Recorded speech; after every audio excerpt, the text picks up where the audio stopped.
Hi everyone, welcome to the webinar today, a Caregiver Toolbox. My name is Liz Jones and I work at Area 10 Agency on Aging, and I'll be your presenter today.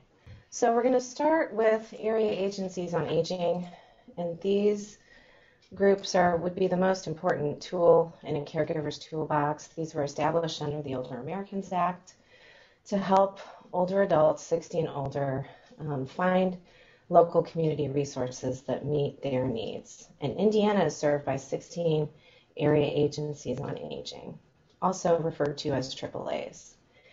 And here's a map that shows the breakdown of the different regional agencies on aging. And they offer a variety of different services, programs to help with nutrition, affordable and accessible housing, transportation, and other services. And there's a toll-free number you see at the bottom, and you can call this anywhere in the state and be routed to your local agency on aging. As well, the Aging and Disability Resource Centers are one of the services that agencies on aging offer. And these were created as part of a national initiative to make it easier for people to find long-term services and supports for older adults. ADRCs offer options counselors who provide objective information, and that's the piece. This is a comprehensive information and objective information. Again, one of the most important tools in your toolbox. And through these resources, you can find out more about the home and community-based services that are available to folks in your community. Some of these home and community-based services include recreation and community engagement. These can be opportunities for older adults to volunteer in the community, senior centers that offer different activities and physical fitness opportunities, and the senior games. This is an opportunity for older adults of varying levels of ability and functioning to come together and just have fun. Safe and accessible housing is an important need for many older adults. Somebody who's lived in their home for many years may start to see, problems with the roof or other issues. So home repair can be a big need for folks. Home modification, as somebody's mobility changes, they may need to start using a wheelchair or may need grab bars installed in the bathroom or a wheelchair ramp. So things to make the home safe and accessible. And then there are also senior housing options. Some people downsize as they age, looking for a smaller place to have to manage and work with. And that's another option for seniors. Legal assistance, and we'll be going into a little more detail about this later. Helping people with advanced directives, planning about what they want for their future care in the event that they are incapacitated. Legal guardianship, folks who aren't able to make decisions for themselves anymore and need a caring adult to do that for them. Estate planning, how a person wants their estate to be divvied up upon their death. And then Medicaid planning. A lot of people who enter the long-term care system rely on Medicaid to pay for their care, and there is legal assistance to help people protect their assets. Then there's also employment and financial services. There are programs that help older adults learn new skills while being placed and paid in a training program. I know at our AAA we offer an AARP money management program where trained volunteers help older adults who may be starting to struggle with getting their bills paid every month, who might need help coming up with a budget. And then financial assistance. We know that many older adults are living on a very fixed income, and unexpected changes, a high utility bill, a new prescription that their insurance may not cover, there may be times when they need some help. Other community-based services, there's the elder abuse prevention, and that's handled by Adult Protective Services. They investigate complaints about the abuse or exploitation of older adults. Transportation is definitely a need for older adults who may be transitioning away from driving, who may need alternatives to get to doctor's appointments, to visit their friends, to do shopping, that type of thing.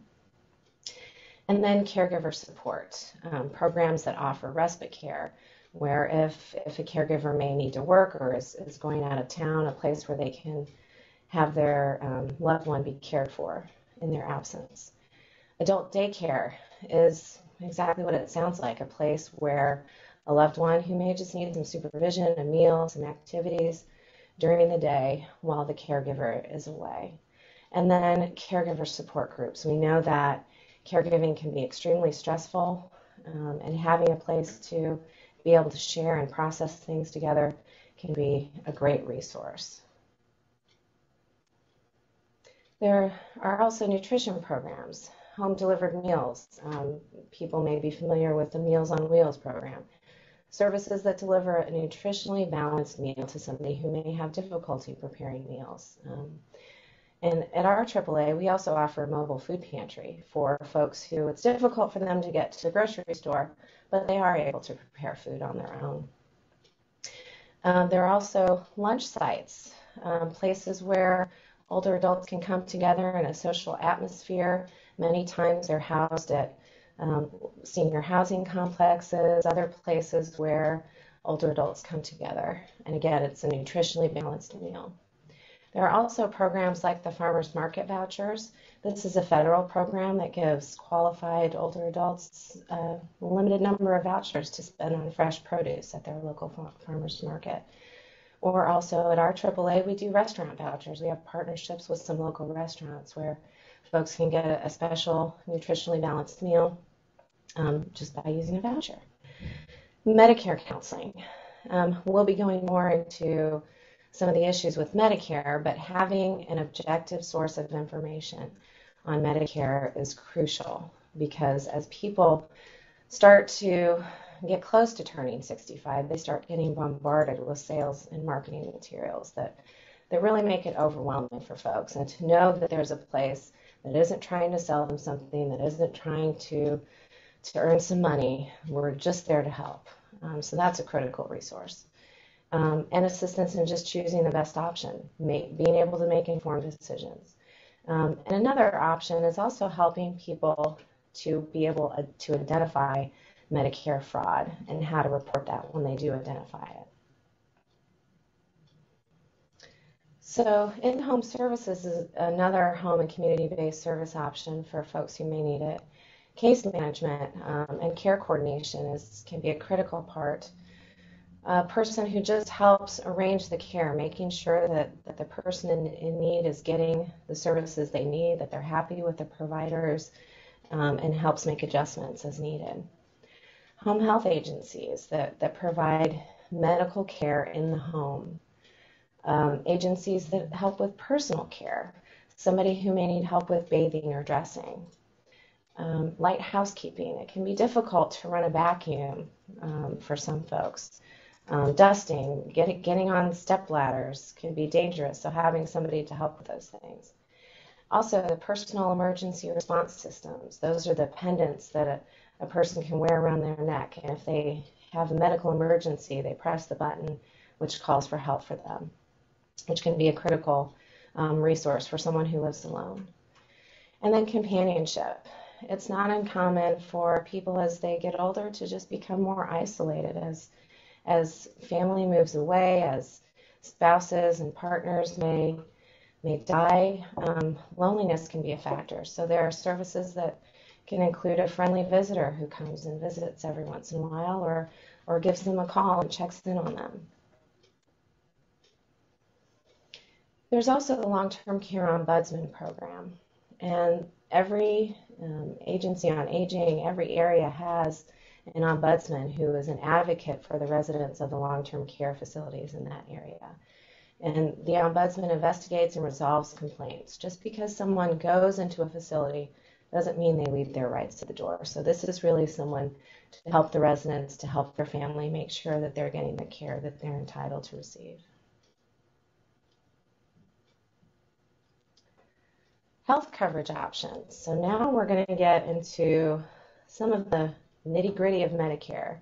This was a system created in 1965 as part of the Social Security Act, offering health insurance to all people 65 and older, regardless of income or medical history.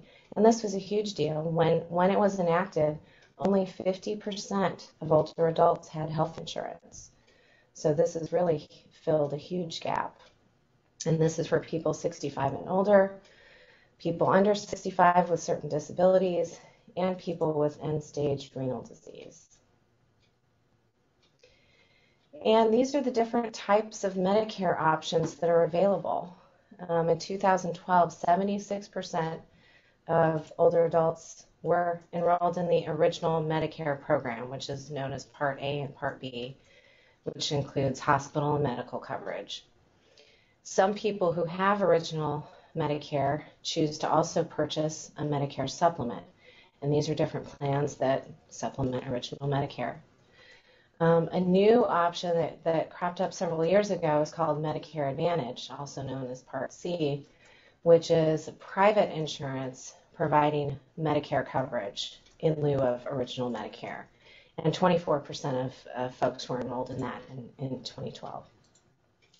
Then there's also the prescription drug plans, which are known as Part D, and that is private insurance providing the prescription drug coverage.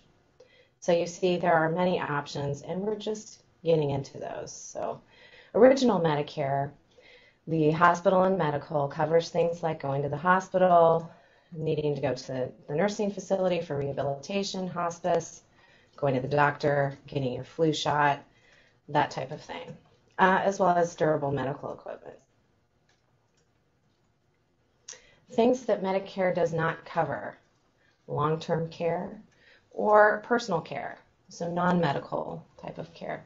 No dental or vision care, which includes no dentures, and no hearing aids. And this is a surprise to a lot of folks. And you know, dentures and hearing aids, things like that, are definitely not cheap, so that can really impact folks. So let's look at some of the costs. In 2013, this is just to give you an idea, you're not paying any kind of premium for the Medicare Part A, the hospital coverage. But if I were to go into the hospital on Medicare, I would be expected to pay an $1,184 deductible. And you notice it says per benefit period. A benefit period is not a calendar year. A benefit period is each period a person stays in the hospital and it has been released for 60 days or more. So if you have several hospital stays in the course of the year, you may be responsible for this deductible several times. So the first 60 days, once you've paid this deductible, you pay nothing. But you pay almost $300 a day up to day 90, and then there's a reserve. And again, this is really just to give you an idea of some of the expenses of things that people are concerned about. Skilled nursing facility, and this is also covered by Medicare Part A. The first 20 days a person is in the skilled nursing facility, they pay nothing. After that, they're responsible for $148 a day. And you see Medicare only pays up to 100 days. So anything after that, the individual is responsible for 100%.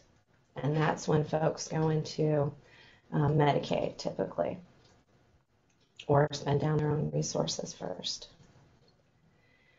So then we look at Medicare Part B, and that's the medical insurance. There is a monthly premium people pay. Most pay $104.90 a month.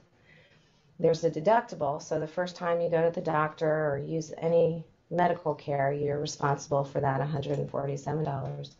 And then after that, most things are 20% copay. So knowing that, some people decide to look at Medicare supplements. These are also known as Medigap. These are private insurance plans that, again, supplement original Medicare. And not anyone can sell these plans. These are companies that have been approved by Medicare to sell these plans, and there are 53 of them in Indiana so far this year. The plans are standardized, meaning if I buy supplement letter F, regardless of who is selling it, I'm getting the same level of coverage, but I may be paying a very different price. So we always encourage folks to do some comparison shopping to make sure that they're getting the best deal. And this chart, again, not to overwhelm you, but just to show you the different options that are available. and your local Aging and Disability Resource Center is there to help people sort through these options. So now we're talking about Medicare Advantage plans. These are also known as Medicare Part C, and this is a private insurance plan that is taking the place of original Medicare's hospital and medical coverage. And each plan's benefit is different, so it's important to make sure if there are any services that a person is receiving, you need to check to make sure that this plan will be covering those services. The real attraction to these Medicare Advantage plans is that some of them offer additional services like help with vision, like hearing aid help, dental, going to get a fitness evaluation at the gym, or prescription drug coverage. So some folks are drawn to that because, you know, vision and dental things get pretty expensive. Medicare Advantage plans come in a lot of different packages. There's the HMO. You have to visit the plan's doctors or the plan doesn't pay for your care. The PPO, they will cover regardless of who you visit, but you will pay less if you visit the preferred providers. The private fee-for-service plans, the insurance company determines what they'll pay for a service, and you just have to make sure that the providers that you visit are okay with what they're willing to pay. There are also Medicare medical savings account plans, and these are options for folks who they'll have a health savings account. Medicare deposits money into those accounts each year, and the individual pays for their care through those accounts. And then there are also special needs plans for people who have certain chronic health conditions. So again, many options. The costs for these Medicare Advantage plans vary depending on the plan. But the way that they work is the individual must continue to pay the Part B premium, and then there may be an additional charge on top of that.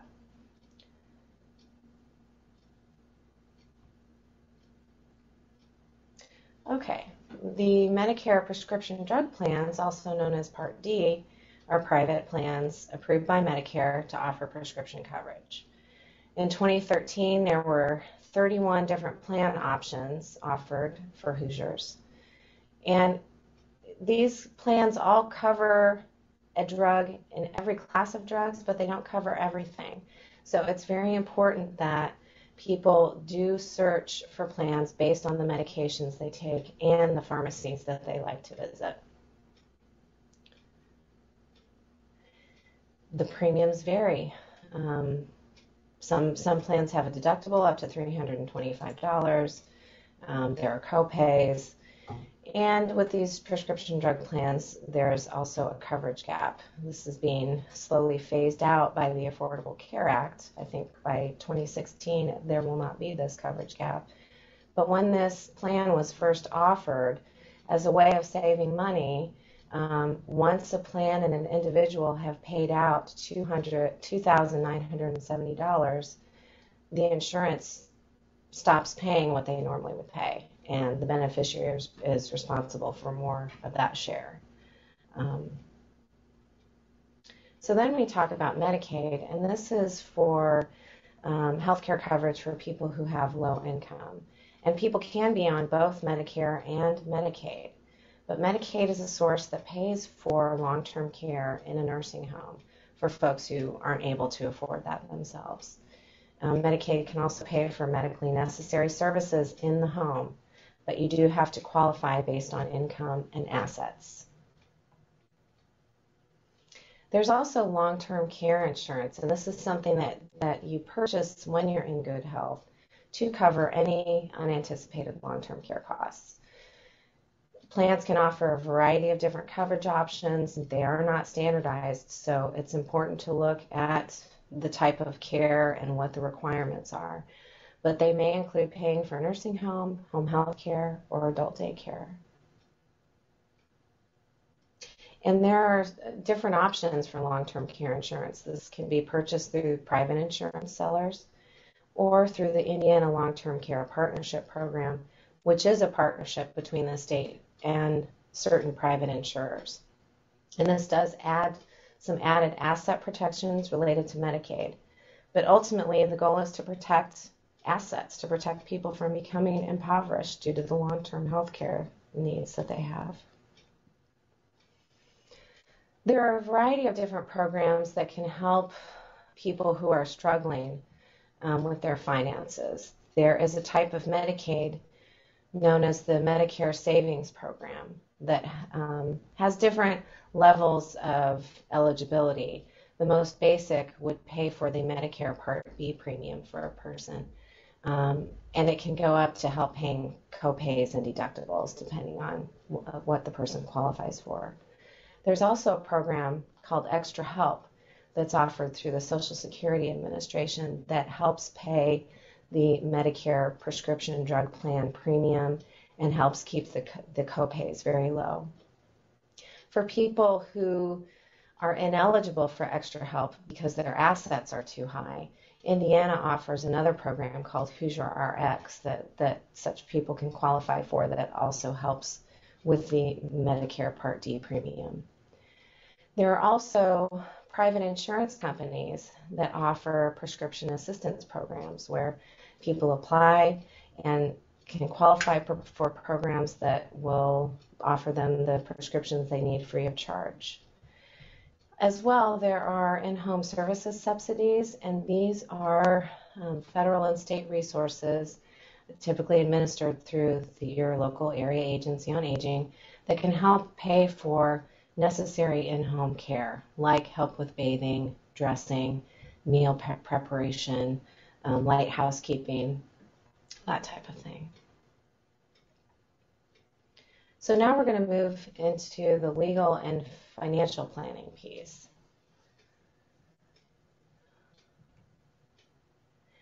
The main message here is it's really important to plan ahead. When you plan ahead, the older adult is able to make decisions about their wishes about their future care, and it's documented. And this helps reduce stress. Imagine when a crisis happens, people don't really know where to start or what to do. When you have a plan in place, people know what needs to happen next. And it also helps extend financial resources. You've made the plan, and if things change, you can adapt. Power of attorney is appointing a person that you trust to make decisions on your behalf in the event that you're not able to make decisions. And these can be someone making healthcare decisions on your behalf, or financial decisions on your behalf, or a combination of both. But the important thing to know about this is that power of attorney does not override self-determination. If a person is not impaired, the power of attorney is void. It only comes into being when a person is incapacitated. Legal guardianship is different. It replaces powers of attorney. It's used when the adult is unable to legally give consent because they are impaired. And so this is something you would need to consult an attorney. There's usually a judge involved, and it's a much greater process. Another type of legal planning is looking at the different types of wills a person can have. There's a living will, and this is a way of documenting what types of services you want at the end of your life. Do you want CPR or not? Do you want a feeding tube or not? You can be very specific or very general, but again, it's about putting the person's wishes in writing. Then there are estate wills, and this is really just directing how the estate is distributed after death so that the people you want to get your things will get them. And looking at asset protection, long-term care insurance is a way of protecting your assets by planning ahead. Medicaid planning is another thing that people do, and this is a way of with the assistance of an attorney, legally protecting your assets so that they're protected from Medicaid and they don't violate any rules. There are very specific rules about transferring resources and how that can happen. If it's not done right, there can be penalties that will automatically make a person ineligible. So it's really important to visit with somebody who knows what they're doing. And that is typically elder law attorneys. And these are people, this is their area of expertise. And you can check with your local bar association or just call your ADRC because they have all of this type of information at their fingertips ready to help you. And there are many free legal options for folks. There's Indiana Legal Services. There are pro bono projects scattered throughout the state. And your local hospital may have a pastoral services department that helps with living wills and powers of attorney.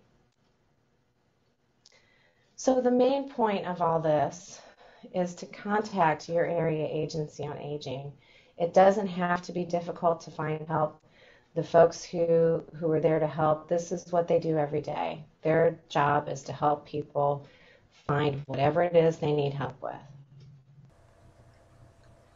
Well, thank you, Liz, for a great presentation. We really appreciate you coming in today, and we look forward to working with you in the future.